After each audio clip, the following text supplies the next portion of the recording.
Messieurs, dames, bonjour à tous, j'espère que vous allez bien. Plaisir de vous retrouver aujourd'hui pour une nouvelle vidéo autour de la thématique de la nutrition. Et notamment aujourd'hui, le sujet que je voudrais aborder avec vous va porter sur l'une des familles de la nutrition qui est très importante, qui va être les féculents.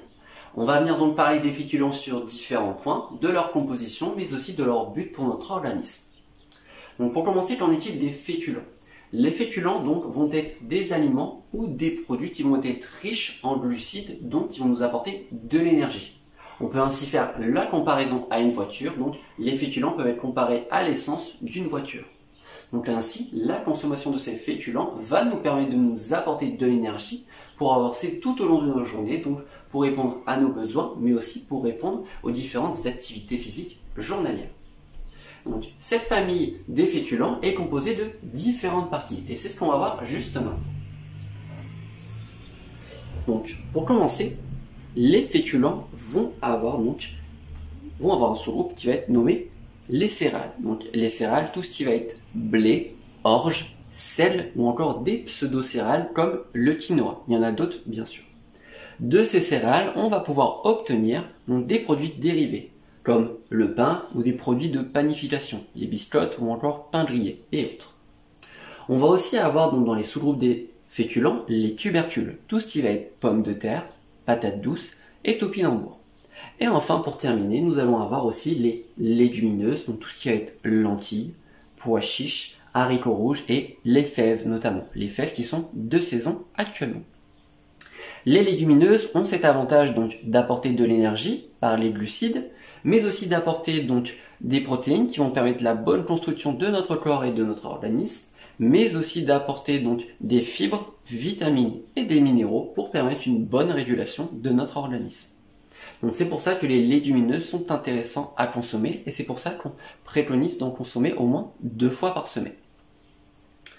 Donc les féculents, comme je vous l'ai dit, donc, sont essentiels pour notre corps car elles vont nous permettre de nous apporter de l'énergie, donc elles nous permettent d'avancer tout au long de la journée. Ces féculents représentent environ pas moins de 50% de l'apport de notre énergie journalière. Donc c'est pour ça qu'il est important d'en consommer à chaque repas. Ces féculents en fait vont être composés de glucides complexes qui vont permettre de délivrer progressivement cette énergie dans notre organisme. Mais ils vont aussi apporter donc des minéraux et des vitamines, notamment du groupe B. Donc c'est pour ça qu'il est intéressant d'en avoir à chaque repas. Mais qu'en est-il de la différence entre les glucides complexes des féculents et des glucides simples qu'on peut retrouver par exemple dans les fruits ou dans les boissons ou les produits sucrés? C'est ce qu'on va voir juste maintenant. Maintenant, messieurs, dames, je vais faire un point avec vous sur la différence entre les glucides simples et notamment les glucides complexes et aussi leur action au niveau de notre organisme. Donc, les glucides simples vont avoir une structure qui va être assez courte, c'est-à-dire qu'ils vont être facilement assimilables par l'organisme. Pour quelle raison? C'est que nos ouvriers de la digestion, nos enzymes représentées par les ciseaux, vont pouvoir découper rapidement les liaisons qui se situent entre chaque partie de la structure. Et donc ces parties, lorsqu'elles vont être découpées, vont être facilement assimilables par notre organisme. Donc on va avoir un apport d'énergie important sur du court terme. Maintenant, par rapport à nos glucides complexes, on peut voir que la structure est beaucoup plus grande. Donc, c'est-à-dire que nos enzymes vont mettre plus de temps à venir découper chaque lésion. Donc, on va avoir une libération de chaque partie, donc une libération d'énergie qui va être progressive au niveau du temps. Et c'est ce qu'on peut voir au niveau du graphisme. Cependant, il faudra faire attention, car certains glucides complexes vont avoir une assimilation qui va être très rapide au niveau de l'organisme. Et cela va dépendre donc du processus de fabrication du produit ou encore de sa composition, qui va avoir un impact sur l'index glycémique. Mais ça, l'index glycémique, je viendrai vous en parler dans une autre vidéo. Donc, c'est pour cette raison que les féculents sont importants à apporter à chaque repas pour avoir vraiment une libération progressive de l'énergie au fur et à mesure de la journée, au fur et à mesure de vos besoins et au fur et à mesure de vos activités. Cependant, on va vous demander de privilégier des produits qui vont être semi-complets ou complets. Pour quelle raison? C'est qu'elles vont être riches en fibres. Et en fait, ces fibres vont venir encore plus ralentir donc l'absorption de cette énergie. Donc on va avoir encore une progression plus importante de l'énergie au niveau de l'organisme. En fait, ces fibres vont jouer un rôle de péage par rapport à nos enzymes. Donc elles vont devoir passer ce péage afin de pouvoir couper les différentes partie de la structure de nos glucides complexes. Donc c'est pour ça que ça va ralentir vraiment tranquillement l'apport d'énergie au niveau de notre organisme. Mais qu'en est-il des produits semi-complets et complets? Pour mieux comprendre, en fait, ça va être au niveau de la composition de chaque produit. Prenons par exemple un grain de blé.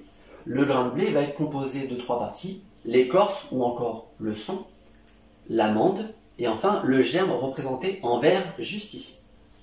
Pour les produits complets et semi-complets, en fait, ces produits vont être donc composés de ces 3 parties. Donc l'écorce qui va apporter des fibres, des protéines, des minéraux et des vitamines du groupe B, l'amande qui va apporter donc des glucides, donc la part énergisante, et enfin le germe qui va apporter des lipides, protéines et des vitamines du groupe E. Donc les produits semi-complets et complets sont vraiment composés des 3 parties du grain. Maintenant, prenons un produit raffiné. Ce produit raffiné, en fait, va connaître différents processus de fabrication par le broyage, le tamissage et autres. Et donc, on va juste obtenir un produit provenant juste de l'amande. Donc, on va juste obtenir les glucides provenant de l'amande. Donc, en fait, un produit raffiné, on va avoir retiré les parties de l'écorce et les parties du germe. Donc, produit raffiné, par exemple, pour la farine, ça peut être une farine T45. Pour les produits complets et semi-complets, ça peut être une farine T80 ou une farine T110. Donc voilà, c'était l'explication pour mieux comprendre les produits semi-complets, complets et raffinés. Enfin, un dernier point que je voudrais traiter avec vous, messieurs, dames, ça va être sur l'introduction de ces produits, d'une alimentation donc avec des produits semi-complets et complets. Si vous n'êtes pas habitué à consommer ces produits, il faudra les introduire vraiment petit à petit pour que votre organisme et notamment votre transit intestinal s'adapte vraiment à cette nouvelle alimentation.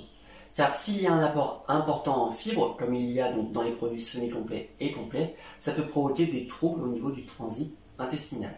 Donc apprenez donc à réintégrer au fur et à mesure ces produits dans votre alimentation pour vraiment permettre à votre transit intestinal de s'adapter au fur et à mesure.